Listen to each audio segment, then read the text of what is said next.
We're very fortunate in this iteration, this new version of the Auschwitz exhibition that formerly was created for Madrid. When we've moved here and have this wonderful partnership with the Museum of Jewish Heritage, not only have we been entrusted with this venue and this opportunity to share this history with New Yorkers and others visiting the city, but also to draw upon the rich archives, the very powerful artifacts and objects, the stories from the Museum of Jewish Heritage collection.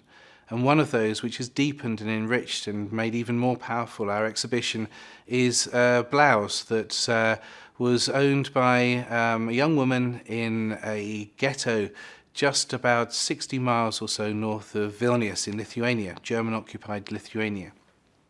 This blouse was hand-embroidered by Rachel Porras' sister, Haya. And Haya gave it to Rachel as a present in the ghetto.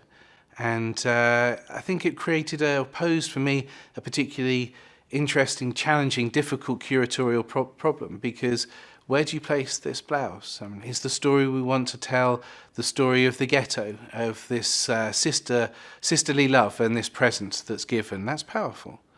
Is it, though, the story of Rachel herself, who was a registered nurse and who tended the sick in the ghetto? This is a story we need to show the visitor, that people not only resisted and showed resilience in many ways, but helped others also in the most dreadful circumstances.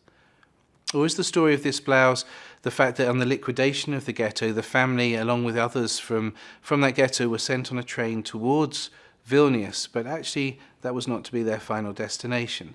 The people were taken to a place called Ponar, a forested area shortly a little way outside of Vilnius, where they were forced to strip and they were murdered into mass graves, mass pits. And this is the story of the Einsatzgruppen and the shootings and the killings. 1.5 million or so Jewish people and 200,000 or more, 250,000 Roma and Sinti people were murdered in this way. Rachel Porras was one of them. But we still have the blouse. And the reason we have the blouse is that a young woman, a friend of the family, who was given the dreadful job of sorting the belongings of the dead, recognized this blouse and rescued it, and managed to smuggle it into the Vilnius ghetto, where Haya, the sister who had embroidered it, had escaped to, and jumped off a train and actually got herself into this ghetto area and receives the blouse of her murdered sister.